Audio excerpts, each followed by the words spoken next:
Hello everyone, welcome back to our channel. तो important question series state की TGT और PGT की इस इम्पोर्टेंट क्वेश्चन सीरीज को शुरू करते हैं। तो हमारा फर्स्ट क्वेश्चन रहेगा 1967 के अरब इजराइल 6 दिवसीय युद्ध में इजराइल ने मिस्र से कौन सा महत्वपूर्ण क्षेत्र अपने कब्जे में ले लिया था सिनाई प्रायद्वीप को। नेक्स्ट रहेगा शीत युद्ध की शुरुआत में यूरोप में साम्यवाद के प्रसार को रोकने के लिए आर्थिक और सैन्य सहायता देने की अमेरिकी विदेश नीति को क्या नाम दिया गया था। ट्रूमैन सिद्धांत का नाम दिया गया था ये। नेक्स्ट रहेगा 1962 का वह कौन सा गंभीर संकट था जो शीत युद्ध के दौरान संयुक्त राज्य अमेरिका और सोवियत संघ को पूर्ण परमाणु युद्ध के सबसे करीब ले आया था। ये था क्यूबा मिसाइल संकट। नेक्स्ट रहेगा 1991 के बाद यूरोप के राजनीतिक और आर्थिक एकीकरण की दिशा में एक बड़ा कदम उठाते हुए 1992 को किस संधि ने आधिकारिक तौर पर यूरोपीय संघ की स्थापित की। मॉस्ट्रिच की संधि। ठीक है, ये आया हुआ क्वेश्चन है कि मॉस्ट्रिच की, जैसे इसको ऐसे घुमा के पूछ सकते हैं कि मॉस्ट्रिच की संधि कब हुई थी, तो 1992 को। नेक्स्ट रहेगा साम्यवाद की वैचारिक और आर्थिक नींव रखने वाली प्रसिद्ध पुस्तक दास कैपिटल के रचयिता कौन थे। Karl Marx. ठीक है, कार्ल मार्क्स की पुस्तक थी दास कैपिटल। नेक्स्ट रहेगा पाल वंश का संस्थापक और इसकी राजधानी क्या थी। पाल वंश के संस्थापक थे धर्मपाल और इसकी राजधानी थी मुंगेर। पाल शासक बौद्ध धर्म के अनुयायी थे और ओदंतपुरी विश्वविद्यालय की स्थापना गोपाल ने की थी। ठीक है, बौद्ध धर्म के अनुयायी थे पाल वंश के संस्थापक और गोपाल ने ओदंतपुरी विश्वविद्यालय की स्थापना की थी। नेक्स्ट रहेगा कन्नौज के त्रिपक्षीय संघर्ष में कौन कौन शामिल थे। पाल थे, गुर्जर प्रतिहार थे और राष्ट्रकूट थे। पाल वंश की ओर से सर्वप्रथम देवपाल इसमें शामिल हुआ था इस युद्ध में। नेक्स्ट रहेगा सोढल ने धर्मपाल को किस उपाधि से संबोधित किया था। उत्तरापथ स्वामी की उपाधि से संबोधित किया था। सोमपुर महाविहार का निर्माण किसने करवाया था। धर्मपाल ने करवाया था। ओदंतपुरी कहाँ पे, ये बिहार में है। इसके प्रसिद्ध बौद्ध मठ का निर्माण किसने करवाया था। देवपाल ने करवाया था। गौड़ी रीति नामक साहित्य विद्या का विकास किस वंश के शासकों के समय में हुआ था। पाल वंश के शासकों के समय में हुआ था। नेक्स्ट रहेगा दान सागर और अद्भुत सागर नामक ग्रंथों की रचना किस सेन शासक ने की थी। वल्लाल सेन ने। ये इंपॉर्टेंट रहेगा। ठीक है, इसने की थी वल्लाल सेन ने दान सागर और अद्भुत सागर नामक ग्रंथों की रचना की थी। ये सेन शासक था वल्लाल सेन। नेक्स्ट रहेगा अद्भुत सागर ग्रंथ को पूर्ण रूप किसने दिया था। ये दिया था लक्ष्मण सेन ने। अद्भुत सागर नाम दिया था लक्ष्मण सेन ने। मालवा के किस शासक को गुर्जर प्रतिहार वंश का संस्थापक माना जाता है। गुर्जर प्रतिहार वंश का संस्थापक है नागभट्ट प्रथम। नेक्स्ट रहेगा प्रतिहार वंश के संस्थापक मीर भोज ने अपनी राजधानी कहाँ बनाई थी। मीर भोज की राजधानी थी कन्नौज। ये क्वेश्चन ऐसे ही पूछा गया था कि प्रतिहार वंश के संस्थापक का नाम क्या है। मीर भोज। ठीक है, और या ये पूछ सकते हैं कि भी कन्नौज को अपनी राजधानी किस शासक ने बनाई थी, तो मीर भोज ने। कैसे भी इसको घुमा फिरा के पूछ सकते हैं। नेक्स्ट रहेगा मीर भोज विष्णु भक्त था। उसने विष्णु के सम्मान में आदिवराह की उपाधि धारण की। आदिवराह की उपाधि किसने धारण की थी। मीर भोज ने। प्रसिद्ध विद्वान राजशेखर किस प्रतिहार शासक के दरबार में रहते थे। महेंद्र पाल के दरबार में। गुर्जर प्रतिहार वंश का अंतिम राजा कौन था। यशपाल था। दिल्ली नगर की स्थापना किस तोमर नरेश ने की थी। अनंगपाल तोमर ने की थी। अरब यात्री सुलेमान किसके शासनकाल में भारत आया था। वत्सराज के शासनकाल में आया था। राजशेखर और महेंद्र पाल के दरबारी कवि कौन थे। ये राजशेखर जो है महेंद्र पाल के दरबारी कवि थे। चौहान वंश का संस्थापक था वासुदेव और इसकी राजधानी थी अहिछत्र। और अजमेर नगर की स्थापना और इसकी राजधानी बनाने का श्रेय है अजय राज द्वितीय को। सोमदेव विग्रहराज चतुर्थ के राजकवि की प्रसिद्ध रचना कौन सी है? ललित विग्रहराज। या ऐसे पूछ सकते हैं कि ललित विग्रहराज किसकी रचना है? ये सोमदेव की। अढ़ाई दिन का झोपड़ा नामक मस्जिद मूल रूप से क्या थी? ये थी विग्रहराज चतुर्थ द्वारा निर्मित एक विद्यालय था ये अढ़ाई दिन का झोपड़ा। पृथ्वीराज तृतीय के कवि राजकवि चंद्रप्रदाय की प्रसिद्ध रचना पृथ्वीराज रासो है। ठीक है, मैचअप में भी पूछ सकते हैं कि पृथ्वीराज रासो की प्रसिद्ध रचना का नाम था, तो ये होगा चंद्रप्रदाय। उत्तरायण का प्रथम युद्ध कब हुआ था? 1191 में हुआ था और इसमें पृथ्वीराज तृतीय की जीत हुई थी और मोहम्मद गोरी की इसमें हार हुई थी। नेक्स्ट रहेगा, और जो उत्तरायण का दूसरा युद्ध हुआ था वो हुआ था 1192 में हुआ था और उसमें ये उल्टा हो गया था। उसमें पृथ्वीराज जो तृतीय है उसकी तो हार हुई थी और मोहम्मद गौरी की उसमें जीत हुई थी। नेक्स्ट रहेगा चंदेल शासक।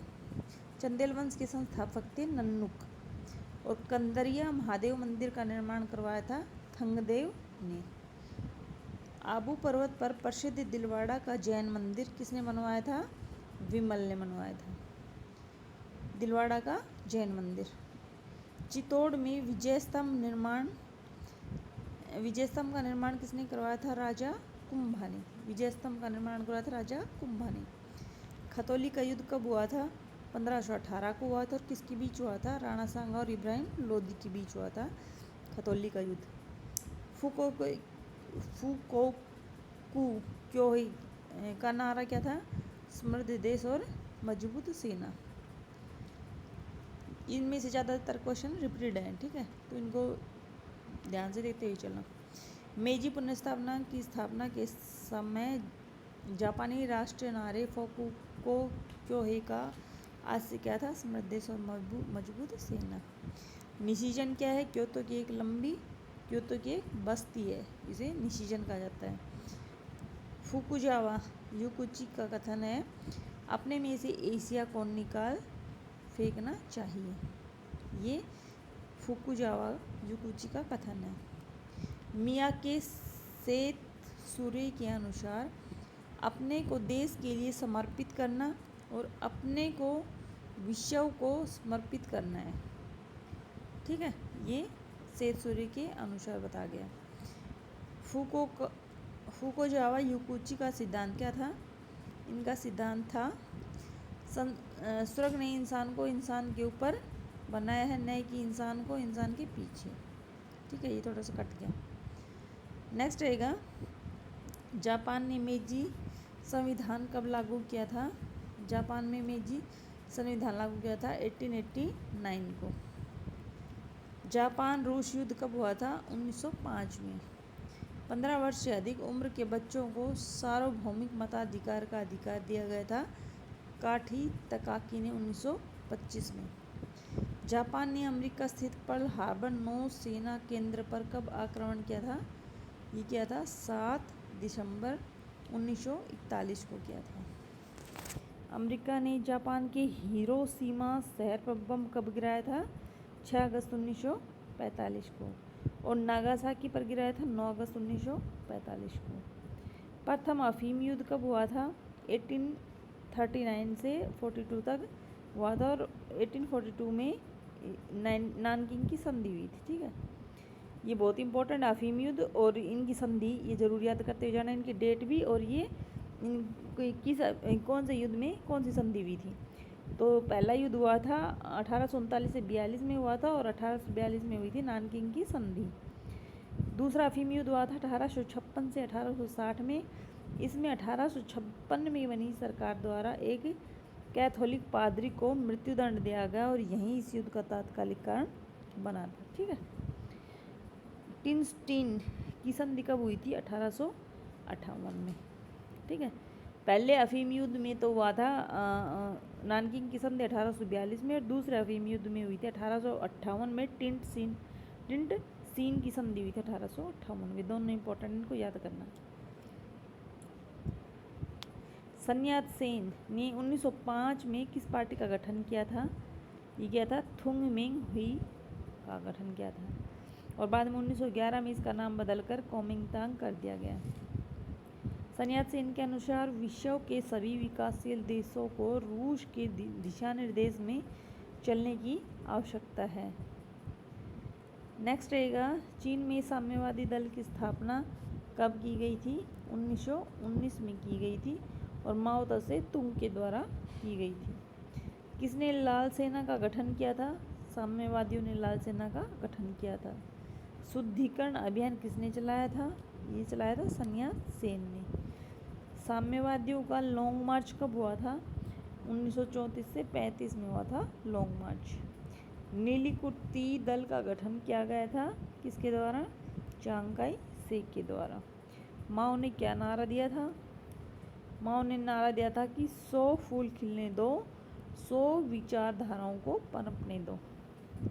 नेक्स्ट रहेगा, ऑन प्रैक्टिस एंड कोट्राडिशन पुस्तक किसने लिखी थी? लिखी थी माओ ने।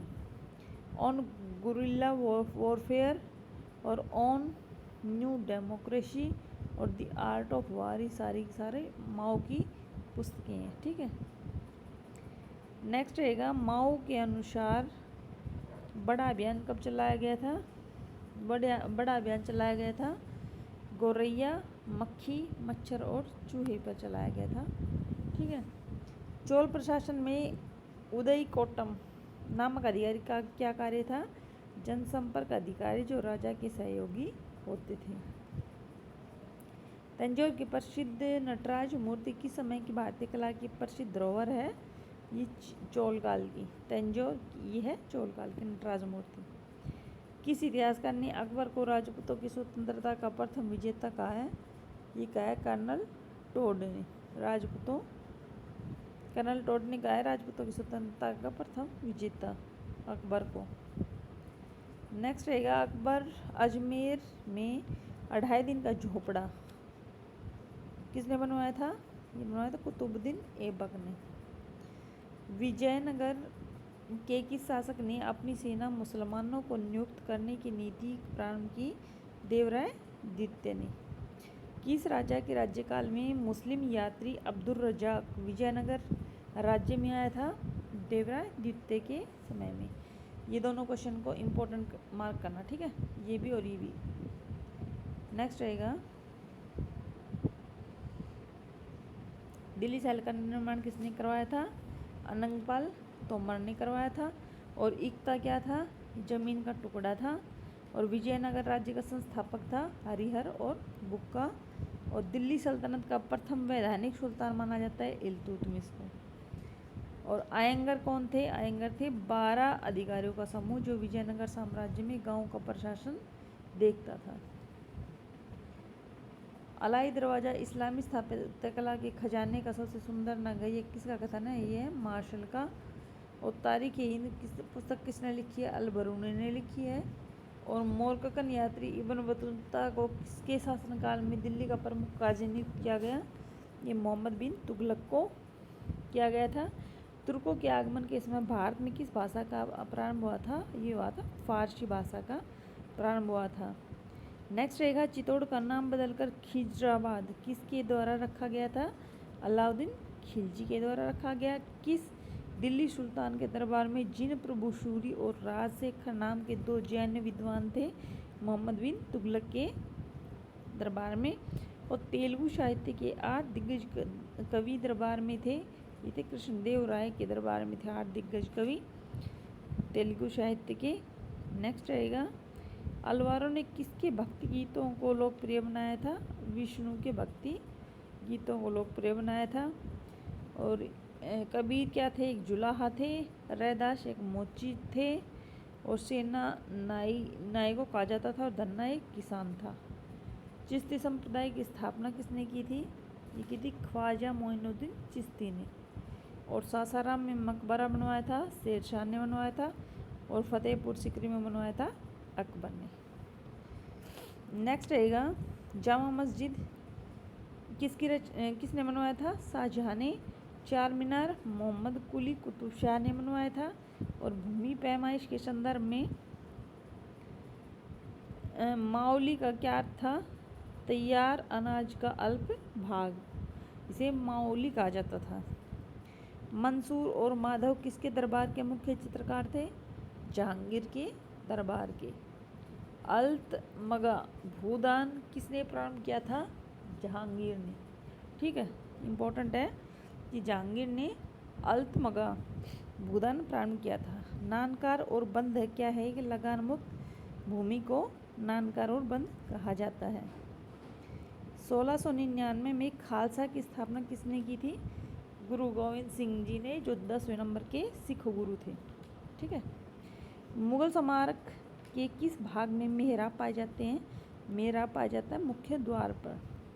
मुगल शासनकाल में शाही दस्तावेज क्या थे? फरमान, सनद और निशान, ये होते थे शाही दस्तावेज। निकोलाज मनुची, जिसने औरंगजेब के शासनकाल का विवरण दिया है, वह कहाँ का निवासी था? वेनिस, इटली का निवासी था वो। नेक्स्ट आएगा, औरंगजेब ने सन 1663 में सती प्रथा पर पूर्ण प्रतिबंध लगा दिया था। इसके पूर्व किस मुगल शासक ने सती प्रथा को बंद करने का प्रयास किया था? ये क्या था? अकबर ने। अकबर द्वारा फतेहपुर सीकरी में निर्मित भवन कौन कौन से हैं? दीवाने आम, पंचमहल और दीवाने खास, ये बनवाए गए थे फतेहपुर सीकरी में अकबर ने। नेक्स्ट आएगा, मुगल सेना के सैनिकों में सर्वाधिक वेतन भोगी होता था अहदी। अहदी को सबसे ज़्यादा वेतन मिलता था मुगल सेना में। तानसेन ने किस संगीत शैली और वाद्य यंत्र का आविष्कार किया था?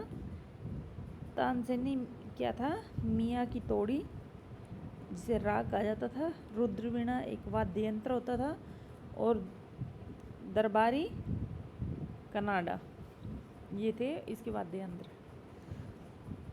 नेक्स्ट रहेगा, सुल्तान उल अदल की उपाधि किसने धारण की थी? सुल्तान उल अदल की उपाधि धारण की थी शेरशाह सूरी ने। इम्पोर्टेंट है। शेरशाह की धार्मिक नीति के विषय में क्या विचार?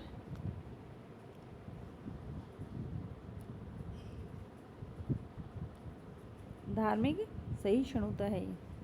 शेरशाह की धार्मिक नीति के विषय में क्या विचार सर्वाधिक उपयुक्त है? धार्मिक सहिष्णुता। अकबरनामा किस भाषा में लिखा गया था? ये लिखा गया था फारसी भाषा में। नेक्स्ट रहेगा, मुगलकालीन वास्तुकला के बारे में किसने कहा कि मुगल काल में भारतीय वास्तुकला का ग्रीष्मकाल है, जो प्रकाश और उर्वरा का प्रतीक माना जाता है? ये कहा था पर्सी ब्राउन ने। और भारत में सहायक संधि पर हस्ताक्षर सर्वप्रथम किसने किए थे?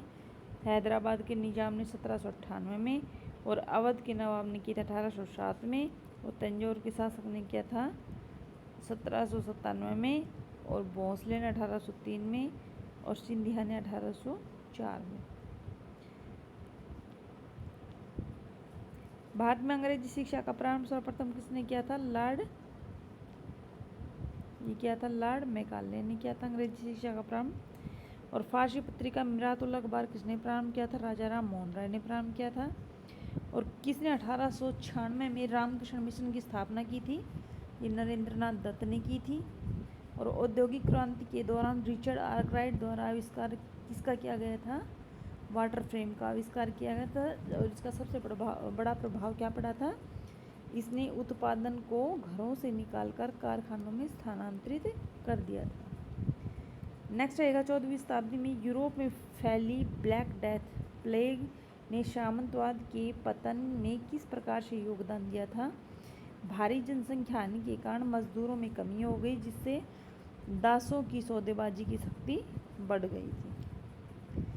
इतालवी पुनर्जागरण के दौरान शास्त्रीय ग्रीक और रोमन साहित्य के अध्ययन को पुनर्जीवित करने के लिए किसे मानववाद का पिता को माना जाता है? पेट्रार्क को माना जाता है। ठीक है, मानववाद का पिता माना जाता है पेट्रार्क को। औद्योगिक क्रांति से पूर्व ब्रिटेन में बाड़ाबंदी आंदोलन का मुख्य परिणाम क्या था? इसका मुख्य परिणाम था छोटे किसानों की भूमि छिन गई थी और वे काम की तलाश में शहरों की ओर पलायन कर गए थे। नेक्स्ट रहेगा, फ्रांसीसी क्रांति को वैचारिक आधार प्रदान करने वाले किस वैचारिक दार्शनिक ने शक्ति के पृथक्करण का सिद्धांत दिया था? दिया था मॉन्टेस्क्यू ने। ठीक है, शक्ति के पृथक्करण का सिद्धांत दिया था मॉन्टेस्क्यू ने। 1801 में नेपोलियन बोनापार्ट द्वारा किया गया कॉनकॉर्डेट समझौता। ठीक है, कौन, ये पूछ सकते हैं कि कॉनकॉर्डेट समझौता कब हुआ था? 1801 में। और किसके साथ हुआ था? कैथोलिक चर्च के पोप के साथ और फ्रांस में धार्मिक शांति बहाल करने के लिए किया गया। नेक्स्ट रहेगा, फ्रांसीसी क्रांति के दौरान जब पुरुष और नागरिकों के अधिकारों की घोषणा लागू हुई तब इसके विरोध में महिला और महिला नागरिकों के अधिकारों की घोषणा किसने लिखी थी? ओलंप डी गोजेस ने लिखी थी। और इटली के एकीकरण ने अपनी कूटनीति के लिए प्रसिद्ध पिडमोंट सार्डिनिया का वह प्रधानमंत्री कौन था जिसने फ्रांस के साथ गुप्त संगठन किया था? वे थे count Camillo de Cavour. Next रहेगा, जर्मनी के एकीकरण के दौरान ओटो वॉन बिस्मार्क ने फ्रांस के साथ युद्ध भड़काने के लिए किस ऐतिहासिक टेलीग्राम में जानबूझकर बदलाव किया था? एम्स टेलीग्राम में। और 19वीं शताब्दी में साम्राज्य को जायज़ ठहराने के लिए व्हाइट मेन्स बर्डन की अवधारणा किसके द्वारा बढ़ गई थी? रुडयार्ड किपलिंग के द्वारा। 1899 से 1901 में चीन में हुआ बॉक्सर विद्रोह। इम्पोर्टेंट है कि ये पूछ सकते हैं कि बॉक्सर विद्रोह कहाँ हुआ था? तो चीन में हुआ था। कब हुआ था? 1899 से 1901 के समय के दौरान हुआ था। और किसके खिलाफ था ये? विदेशी प्रभाव के खिलाफ था। इसमें ईसाई मिशनरी और पश्चिमी शक्तियों के खिलाफ।